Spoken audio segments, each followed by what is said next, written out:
Hello everyone, welcome back to my channel.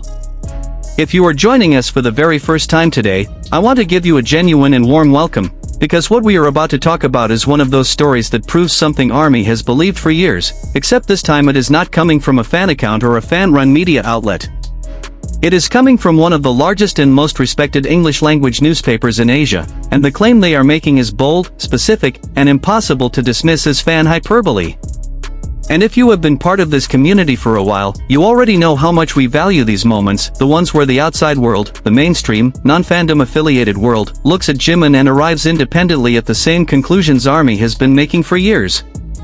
So today, we are diving into a major South China Morning Post fashion feature that places Jimin directly alongside Harry Styles, and Barry Keoghan is one of the figures responsible for changing an entire menswear trend on red carpets around the world. Please hit that like button, make sure you are subscribed, and let us walk through every single detail of this story together. Let us start with exactly what the South China Morning Post published, because the specifics matter enormously here.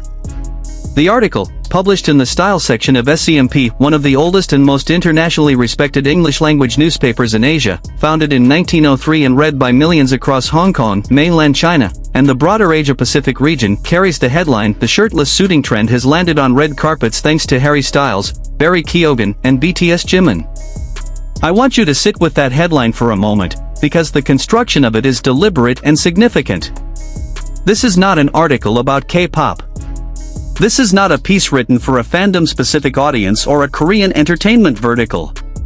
This is a mainstream international fashion trend piece, the kind of article SCMP would publish about any major shift happening across Hollywood red carpets and European runways, and within that piece, the editors made the explicit choice to credit three names as being responsible for popularizing this specific trend: Harry Styles, Barry Keoghan, and BTSJimin. Three names, placed together, in the same sentence, in the headline of a major international publication's fashion analysis.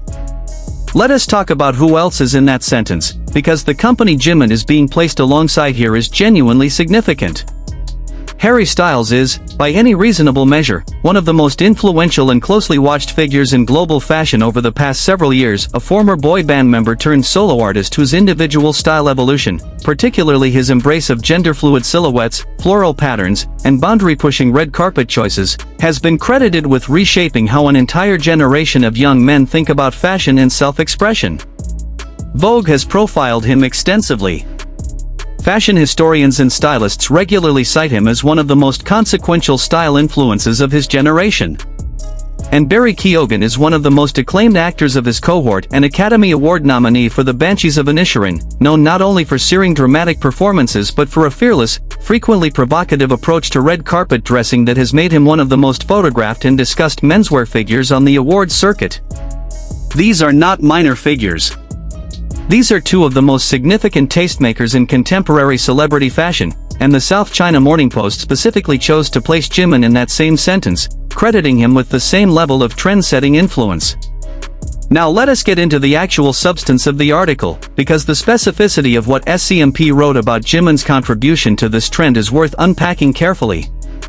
The piece opens by describing how the rules of red carpet tailoring have continued to loosen in recent seasons. More relaxed takes on traditional black tie, the floppy ribbon bows recently seen under the collars of acclaimed actors like Paul Mescal and Cillian Murphy, and now, increasingly, stylish A-listers choosing to wear their blazers with nothing underneath, turning bare skin itself into one of the season's defining menswear statements. The article specifically calls out this year's Vanity Fair Oscar party as arguably the biggest single moment for the trend so far in 2026, with Barry Keoghan photographed shirtless in a McQueen blazer at the Beverly Hills event. It discusses Riz Ahmed's low-cut double-breasted Saint Laurent blazer at the BAFTAs, worn without a shirt, paired with loose, sweeping trousers. It discusses Noah Jupe going shirtless in black Jacquemus tailoring. And then it specifically discusses what the article describes as one of the trend's most notable appearances, Harry Styles stepping out in custom Dior by Jonathan Anderson while presenting the Grammy for Album of the Year to Bad Bunny, an outfit styled by Harry Lambert, the stylist widely credited as the architect behind many of Styles' most celebrated gender-fluid red carpet moments. And then, critically, the article turns to Jimin, and the specific framing SCMP uses is worth quoting closely because of how directly it credits him as a driver of this trend rather than simply a follower of it. The piece describes how, at Dior's Spring/Summer 2026 menswear show, designer Jonathan Anderson put exposed torsos on the runway, with the collection featuring men's bar jackets worn with plunging openings at the chest, offset by oversized neck bows. And then, this is the key sentence, the article states that the same mood resurfaced at Anderson's Spring/Summer 2026 womenswear debut, where, in the article's own words, BTS sensation Jimin arrived front row in a black dinner jacket with no shirt underneath, paired with wide leather trousers. Let me say that again, because I think the specific language matters. SCMP did not describe Jimin as simply present at the show. They described him using the runway look itself, the shirtless dinner jacket paired with wide-leg leather trousers, as a concrete, citable example of the trend they are analyzing in their broader fashion piece. His front-row appearance was not treated as incidental color or a passing mention. It was treated as primary evidence, on the same level as the runway looks themselves, for how this specific menswear trend has been moving through global fashion culture. I want to spend some real time on what it means for a front-row appearance, not even a runway look modeled by Jimin himself, but an outfit he chose to wear while attending a fashion show as a guest, to be cited by a major international newspaper as evidence of a global trend's trajectory. This distinction matters enormously in fashion journalism. There is a meaningful difference between a publication writing about what a designer put on the runway and a publication writing about what an attendee chose to wear to that runway show. The former is reporting on a brand's creative output. The latter is reporting on an individual's personal style influence, the specific claim that this particular person's choices are significant enough, watched closely enough, and influential enough that they deserve to be analyzed as a contributing factor to a broader cultural movement. When SCMP chose to include Jimin's front-row outfit in this analysis, they were making an explicit editorial judgment that his personal fashion choices carry the kind of weight and visibility that merits inclusion in a serious trend piece, alongside Grammy night Harry Styles and Oscar party Barry Keoghan. Let us also talk about the broader context the article situates this trend within, because it reinforces just how significant this moment in fashion history actually is. The piece notes that major luxury houses including Gucci, Dior, and Balmain are all presenting their own takes on the shirtless suiting look on their runways, meaning this is not a fringe or one-off styling choice happening at isolated events, but a coordinated, multi-house movement happening across the highest levels of the global fashion industry simultaneously. Balmain's Spring/Summer 2026 collection is specifically cited as showing the look at its best, with tailored jackets cut low at the chest. The article even poses the provocative question of whether bare chests might become a wedding trend this summer, the kind of forward-looking trend speculation that serious fashion journalism reserves for movements they believe have real staying power and cultural momentum, not passing fads. Within that landscape, a trend being driven simultaneously by major fashion houses on their own runways and by specific, name-checked celebrities translating those runway statements into real-world, photographed moments, Jimin's inclusion places him as one of the handful of individuals whose personal style choices are considered representative and consequential enough to anchor the entire conversation. Now I want to bring in some additional context about the specific Dior moment being referenced, because understanding the full arc of that appearance makes its inclusion in this SCMP piece even more meaningful. This was Jimin's first Paris Fashion Week appearance following his discharge from mandatory military service, a moment that was, on its own, already generating enormous anticipation among fans and fashion media alike, simply because it represented his full return to public life after the unique structural pause that military service represents for Korean male artists. He arrived with blonde hair, wearing the open blazer with no shirt underneath, layered with floral pendants and thin gold necklaces accented with diamonds, his hair styled in a deliberately tousled, almost wet look texture that immediately read as intentional and directional rather than careless. Industry and entertainment coverage from the time describes the moment in almost breathless terms. One widely circulated post from L'Officiel Malaysia read simply, "Armies, Jimin has arrived at Dior." We repeat, Jimin has arrived at Dior and he is looking mighty fine, a tweet that itself became part of the cultural conversation around the appearance. The phrase Prince Jimin trended across social media platforms in the immediate aftermath. And reporting at the time noted that Jimin's appearance generated over 1 million posts across social media following his arrival at the show, a figure that, regardless of which platform or measurement methodology you use, represents an extraordinary, almost unprecedented level of real-time digital engagement around a single Fashion Week appearance. That is the specific moment SCMP chose to anchor their broader trend analysis around. Not a random or forgettable appearance, but what was, by every available measure, one of the single most discussed and most widely circulated fashion moments of that entire Paris Fashion Week season, a moment that had already proven its cultural weight through organic fan and media response before SCMP's fashion desk ever sat down to write their trend piece. This is an important detail because it tells you that the inclusion was not arbitrary or token. SCMP's editors and writers, doing the work of trying to identify which specific moments best exemplified an emerging menswear trend across an entire awards season and Fashion Week calendar, looked at the landscape of available examples and specifically chose Jimin's Dior appearance as one of their 3 defining reference points. Out of every Fashion Week appearance, every red carpet moment, every front-row outfit captured by photographers across multiple continents during that period, this was the one they decided was significant enough, visually compelling enough, and culturally resonant enough to include in their analysis. There is also something worth discussing about Jimin's broader and continuing relationship with Jonathan Anderson's vision for Dior specifically, because this SCMP feature is not an isolated data point, it is part of a consistent pattern of Jimin's presence being treated as central to how fashion media discusses Anderson's tenure at the house. We have talked on this channel before about Jimin's attendance at Anderson's menswear shows, his presence at the Dior cruise show circuit, and his continued role as one of the house's most visible and most consistently photographed ambassadors across multiple seasons and multiple cities. What the SCMP piece adds to that ongoing story is independent, mainstream press confirmation that the specific aesthetic choices Jimin has made while wearing Dior, including this particular shirtless dinner jacket moment, are being read by serious fashion journalism as genuinely trend-defining, not merely as a celebrity wearing expensive clothes to an event.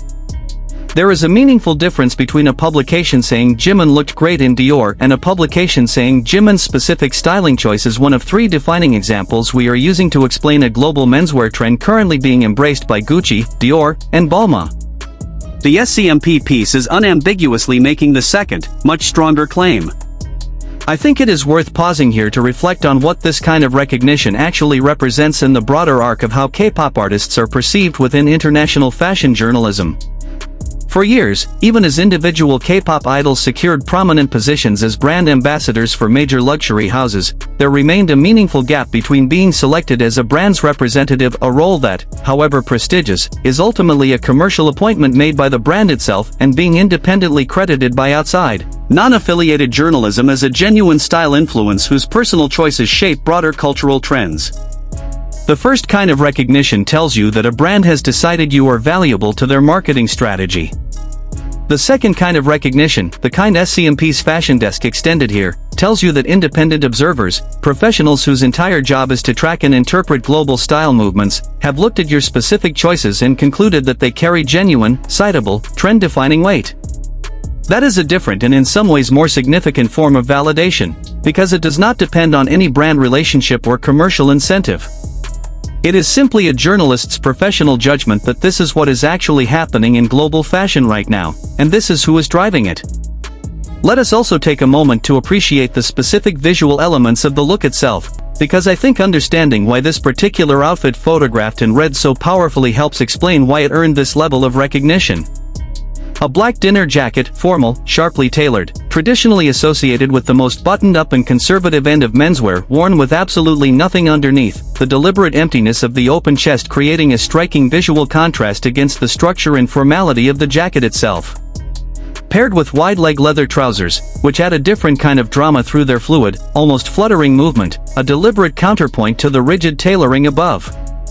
This is a look built entirely around contrast and tension, formal versus exposed, structured versus fluid, traditional menswear codes versus a complete subversion of what those codes are supposed to communicate. That is precisely the kind of styling sophistication that fashion critics and trend journalists are trained to notice and write about, and it is precisely why an outfit like this becomes the kind of reference point that gets cited in a serious trend analysis rather than dismissed as simple celebrity dressing. For ARMY, I think this story carries a particular kind of satisfaction that goes beyond simple pride in seeing Jimin's name in a prestigious publication. It is validation of something that has been true and observable for years but has not always received this specific kind of institutional, mainstream press acknowledgement that Jimin's relationship with fashion is not passive. He is not simply a celebrity who shows up to events wearing whatever a stylist hands him and benefits from whatever attention follows. He is someone whose specific, individual choices about silhouette, proportion, and styling are being read by serious international fashion journalism as actively shaping how an entire industry thinks about a major menswear trend. That is the difference between being fashionable and being a trendsetter, and SCMP's headline made that distinction explicit in public, in writing, in one of the most respected English-language newspapers in Asia, placing his name directly alongside Harry Styles, a figure who has been one of the single most discussed and most consequential style influences of the past decade in global pop culture. I also want to note something about the timing and broader cultural significance of this kind of recognition happening now, in 2026, at this specific point in Jimin's career and in BTS's collective return to full public activity following their military service. This is happening during what many in both the fashion and music industries have started calling Jimin's most fully realized chapter as a public figure, a period where his solo artistic identity, his fashion ambassadorships, his global cultural visibility, and his continued role within BTS are all operating simultaneously and reinforcing one another. The Dior moment that SCMP cites was, as we discussed, his very first Paris Fashion Week appearance after returning from military service, meaning that one of his first major public style statements upon returning to full civilian and public life was significant enough to still be referenced as foundational trend evidence by a major newspaper months later, in 2026, when they sat down to write a comprehensive piece about where this particular menswear movement came from and who has been driving it forward. Let us close by returning to that headline one more time, because I think it deserves to be said plainly and without qualification. The South China Morning Post, one of the largest and most respected English-language newspapers in Asia, with a readership spanning the entire Asia-Pacific region and a global fashion desk whose job is to track exactly these kinds of cultural movements with rigor and credibility, looked at the landscape of celebrity menswear over the past year and specifically named 3 people as responsible for popularizing the shirtless suiting trend on red carpets worldwide: Harry Styles, Barry Keoghan, and BTSJimin. Not as an afterthought. Not as a passing mention buried somewhere in the body of the article. In the headline itself, the single sentence that editors choose specifically because it is meant to capture, in the most concise and impactful way possible, exactly what the entire piece is about. That sentence puts Jimin in exactly the same category, doing exactly the same cultural work, as 2 of the most significant menswear influences currently operating in global celebrity fashion. And that, army, is not something fans decided on their own. That is something the mainstream fashion press decided, independently, in writing, for the entire world to read. Thank you so much for watching this video all the way through. If this gave you a new appreciation for just how seriously the international fashion world is taking Jimin's individual style influence right now, please show some love with a thumbs up. It genuinely helps this channel grow and tells me you want more deep dives into these moments. If you haven't subscribed yet, please hit that button right now, because we are going to keep tracking every single piece of mainstream recognition Jimin receives as his fashion influence continues to expand. Drop a comment below. What is your favorite Jimin Fashion Week moment, and did you expect to see his name sitting right next to Harry Styles in a major international newspaper? I read every single comment, and I love hearing your thoughts on these stories. Take care of yourselves, Army. I will see you in the next one.